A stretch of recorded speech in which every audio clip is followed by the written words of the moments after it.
Bitbit ang maleta at bag sa airport sa California, USA, biyaheng Indonesia na ang Phil-Am player na si Jordan Clarkson. Matapos ang masalimuot na proseso, pinayagan na ng NBA ang Cleveland Cavaliers guard na makapaglaro para sa Team Pilipinas sa 2018 Asian Games. It's been a roller coaster for us. We were supposed to leave like 2 days ago. It's very exciting for me. I'm gonna have a good time and I'm ready. So just coming out here to come win and play another game. Para payagang makalaro sa Asian Games si Clarkson, paligoy-ligoy na proseso ang binuno ng mga pinuno ng Samahang Basketball ng Pilipinas.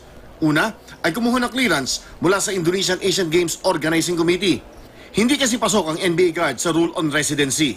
Isa sa mga requirements nito ay hindi dapat bababa sa 3 taon ang paninirahan sa bansang kanyang lalaroan ang mga player gaya ng kaso ni Jordan.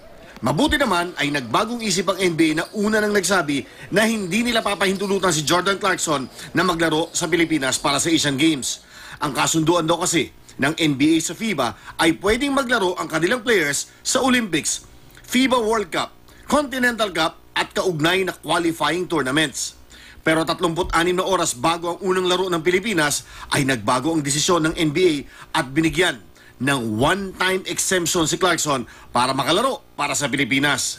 Napili rin bilang flag bearer ng Pilipinas si Clarkson, isang pambihirang karangalan para sa kahit na sinong pambansang atleta. Nagpapasalamat din si Clarkson sa NBA at sa kanyang team. Shout out to the NBA, for sure. Shout out to the Cavs, everybody. Just give me this opportunity to play. Ibinahati din ng SBP ang kanilang pasasalamat sa NBA. Maghahatid daw ng saya sa mga Pilipino ang paglaban ni Clarkson para sa Gilas, Pilipinas.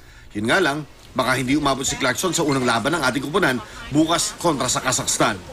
Chino Trinidad Acuduto, 24 oras.